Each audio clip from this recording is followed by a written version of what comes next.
അല്ല, ഇത് ആരെ ഈ വേണ്ടത്തപ്പണിയും ചെയ്ത് തൂങ്ങിക്കിടക്കണേ? ഇത് നമ്മുടെ മരംകൊത്തിയല്ലേ? സോറി, മരംകൊത്തിയല്ല, മീൻ കൊത്തി പൊന്മാൻ. മിസ്റ്റേക്ക് പറ്റിയതാ.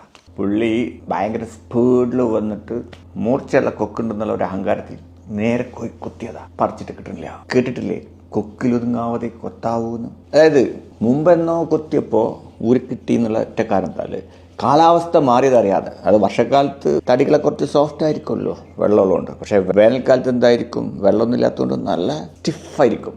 ഇത് മനസ്സിലാക്കാണ്ട് പഴയ കുത്തുകയാണ്. ചിലർ ഇതേമാതിരി കൊത്തിയിട്ട് അവിടെ കിടന്ന് ബോധം കിടും. ചിലരോ ആ കൊത്തിയത് പറിച്ചെടുക്കാൻ പറ്റാതെ അവിടെ തൂങ്ങിക്കിടന്ന് ഭക്ഷണം തേടി നടക്കുന്ന മറ്റു ചില ജീവികളുടെ വായിലേക്ക് അവസാനിക്കും. ഇവർ എന്തിനാ ഫേമസ് നിങ്ങൾക്കറിയില്ലേ? അവരെ ഡൈവിങ് സ്കിൽ ഉണ്ടല്ലോ. ഇതൊന്നും കണ്ടിട്ടാണ് നമ്മൾ വിമാനമൊക്കെ, മറ്റേ ബോംബർ വിമാനമൊക്കെ ഉണ്ടാക്കിയിട്ടുള്ളത്.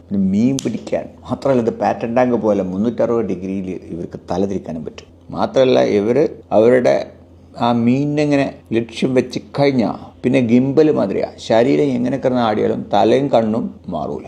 ഏറെ കണ്ട പിന്നെ വിശ്വസിക്കാൻ പോലും പറ്റാത്ത വേഗത്തിൽ 100 കിലോമീറ്റർ സ്പീഡിൽ ഒറ്റ ഊളിയിടല.